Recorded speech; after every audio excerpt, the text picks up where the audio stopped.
Merci à tous d'être ici. Nous avons une discussion très importante à mener dans le temps limité dont nous disposons pour répondre à cette question, que le président ainsi que notre éditeur Josh Katz ont posée. Que se passe-t-il?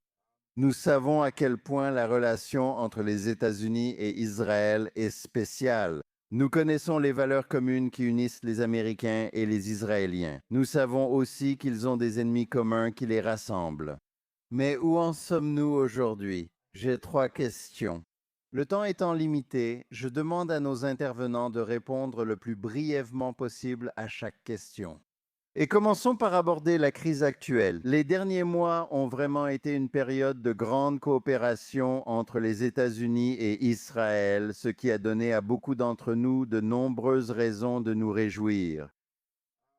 Et au cours de la dernière semaine ou des 2 dernières semaines, certaines questions ont été soulevées à ce sujet. La question est de savoir s'il s'agit simplement d'un obstacle passager ou si cela pourrait représenter une menace à long terme pour la relation. Commençons par faire le tour de la scène de la droite vers la gauche. Tout d'abord, merci beaucoup de m'avoir invité ici. Je pense qu'il y a un changement profond dans la relation israélo-américaine. Je l'appelle le passage d'un client à un allié. Israël a longtemps été un client des États-Unis, bénéficiant de leur soutien total et en ayant besoin. Aujourd'hui, Israël, on le voit dans la bataille actuelle en Iran que nous menons ensemble en alliés. Israël doit comprendre que nous sommes devenus prospères et financièrement capables de subvenir à nos propres besoins. Nous n'avons plus besoin de l'aide financière ni de l'aide militaire. Cela ne représente que 0,7% du PIB israélien. Donc c'est insignifiant comparé aux 15% dans les années 70. Les choses changent. Israël doit se présenter comme un allié, un bon allié solide, et l'Amérique doit comprendre que nous sommes un allié. Les alliés ont parfois des divergences entre eux. Comme on peut le dire, l'Amérique d'abord, mais Israël d'abord. C'est comme ça que fonctionnent les alliés. MK Town. Tout d'abord, remercions Dieu pour l'ambassadeur Huckabee, n'est-ce pas? Amen. Je lui ai dit quand il est parti que j'avais soif d'entendre de tels mots en ce moment. Je veux rappeler à tous que nous devons attendre de voir où les choses vont, en gardant en tête ce qui s'est passé ici depuis l'arrivée du président Trump il y a un peu plus d'un an. Aucun autre président n'a jamais agi ni soutenu Israël comme l'a fait le président Trump. Et nous devons aussi nous en souvenir. Maintenant, nous devons également nous préparer au jour où nous verrons un autre président à la Maison-Blanche. Et très probablement, le prochain président des États-Unis ne sera pas aussi amical et aussi favorable que le président Trump l'a été et l'est. Et c'est pourquoi nous devons être beaucoup plus indépendants et nous devons forger de nouvelles alliances qui nous aideront à nous préparer pour l'avenir et pour les défis à venir. David?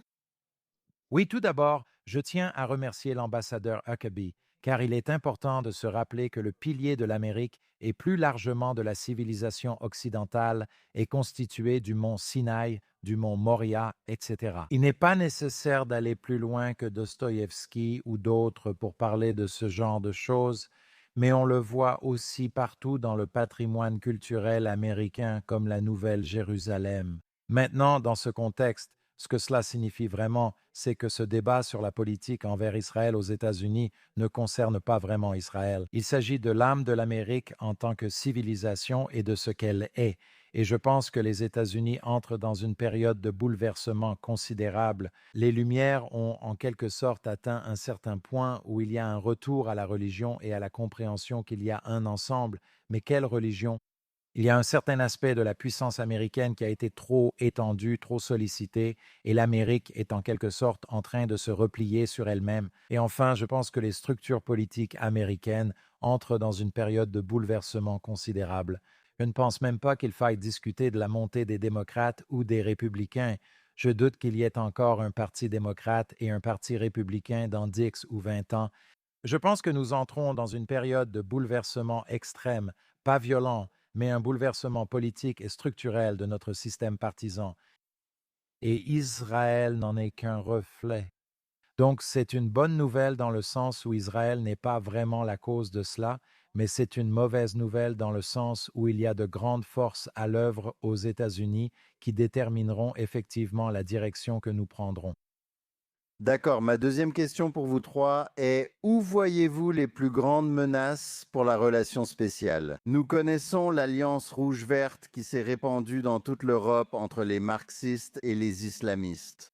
Nous savons qu'aux États-Unis, il y a une gauche woke antisémite grandissante qui semble avoir pris le contrôle d'une grande partie du Parti démocrate. Et nous savons qu'il existe une minorité au sein du Parti républicain qui est encore très bruyante et qui est tout aussi, disons-le, woke et antisémite. Je commence ici. On fera dans l'autre sens. David, qu'est-ce qui t'inquiète le plus? Je pense que la principale division dans la société américaine et occidentale oppose ceux qui défendent l'héritage de la civilisation occidentale à ceux qui veulent le détruire. L'Alliance rouge-verte, j'y ajouterais la montée du fascisme brun, noir, ou quelle que soit la couleur qu'on veuille lui donner. Donc, je pense que c'est vraiment ce débat qui m'inquiète le plus et je pense que c'est ainsi que nous allons devoir nous organiser à l'intérieur des États-Unis et à l'extérieur. Et c'est là-dessus qu'Israël doit vraiment se concentrer, à savoir quels sont les fondements de la civilisation occidentale que l'ambassadeur Huckabee a très bien exposés. Il y a quelques éléments supplémentaires à cela, mais les fondements. Je pense que ce qui m'inquiète le plus, c'est le fait qu'aux États-Unis, nous perdons notre capacité à comprendre nos propres fondements, notre propre héritage, et avec cela la montée de ces mouvements puissants qui veulent fondamentalement détruire la civilisation occidentale de l'intérieur. Oui, je suis d'accord. Tant que l'exceptionnalisme américain fonctionne, l'alliance États-Unis-Israël fonctionne aussi. Député Tal, qu'en pensez-vous? Je serai le deuxième pour cette question, d'accord, cette fois. Je pense que le danger ne concerne pas Israël. Je pense que le danger, comme cela a été dit ici, concerne la civilisation occidentale. Et regardez ce qui se passe actuellement en Europe. Je veux dire, avant même l'Amérique. N'en parlons même pas. Regardez ce qui se passe actuellement en Europe. Regardez comment l'Europe est en train de tout perdre, comment elle est envahie de l'intérieur et n'a pas la capacité de riposter. Et à cet égard, je pense que le fait qu'Israël ait montré au cours des 2 dernières années et demie, alors que tout le monde pensait que nous allions céder, que nous allions abandonner le combat, et nous avons montré au monde entier que nous continuerons. Nous nous battrons jusqu'au bout. Nous sommes forts, une nation fière, capable de nous battre jusqu'au bout. Cela montre la valeur d'Israël pour le monde. Le vrai danger ne menace pas Israël, mais le monde. La menace numéro un pour l'Amérique, c'est les frères musulmans. Caïr et les frères musulmans essaient maintenant de prendre le contrôle de la Floride et du Texas. D'abord, ils prennent la Floride, ensuite ils prennent le Texas, et puis l'Amérique tombe. New York, ils l'ont déjà prise. Ce n'est pas seulement une menace pour l'Amérique, mais aussi pour Israël. Dans 15 ans, Israël sera en guerre avec l'Égypte, contrôlée par les frères musulmans. Les frères musulmans, représentant le djihad sunnite, deviendront une menace mondiale après l'affaiblissement du djihad chiite. La Turquie prend le contrôle. Fidan Khan, comment il s'appelle? Le ministre turc des Affaires étrangères, Hakan Fidan, a déclaré que nous avons pris Alep, Damas et que Jérusalem est la prochaine. Le djihad sunnite est le prochain ennemi. Israël et l'Amérique doivent rester forts. L'Amérique est faible. Imaginez maintenant être le premier ministre israélien aujourd'hui. Et vous comprenez que dans 15 ans, vous allez avoir une guerre avec l'Égypte et vous ne savez pas qui sera le premier ministre, le président des États-Unis dans 15 ans. Que faites-vous aujourd'hui pour relever ce défi? Même américains, les frères musulmans prennent le Texas et la Floride. Imaginez où en serait l'Amérique. C'est une menace pour Israël et la société occidentale. C'est une menace pour l'humanité, pour le genre humain. Bien dit. Ma dernière question pour vous trois est la suivante. Dans quelle mesure Israël peut-il être indépendant de l'alliance avec les États-Unis, aussi précieuse soit-elle à ses yeux, que nous avons vu ces dernières années avec un président avant le président Trump qui n'était pas si amical? Mais comment, étant donné la connexion étroite entre les deux armées, étant donné les limites d'un petit pays au Moyen-Orient, dans quelle mesure Israël peut-il être indépendant? Les gens oublient une histoire. En octobre 2022, Netanyahou a gagné les élections, mais Biden ne l'a pas invité à la Maison-Blanche. Le 23 juillet, il a finalement été invité à la Maison-Blanche et y a rencontré Biden. Qu'est-ce qui a permis à Netanyahou d'être invité? Personne ne s'en souvient. Mais en juin 2023, Netanyahou a annoncé qu'il allait rencontrer Xi Jinping en Chine. Il a ainsi été invité à la Maison-Blanche. Tout le monde sait qu'il n'est pas allé voir Xi Jinping en Chine, mais il faut diversifier nos alliances. Agir en tant qu'allié indépendant est la seule façon d'être réellement dépendant et véritablement un allié. Israël doit aujourd'hui commencer à construire sa propre infrastructure militaire uniquement pour être un véritable allié de l'Amérique, en comprenant que l'Amérique passe d'abord et qu'elle doit veiller à ses propres intérêts, mais Israël doit aussi veiller à ses propres intérêts et mettre Israël en premier.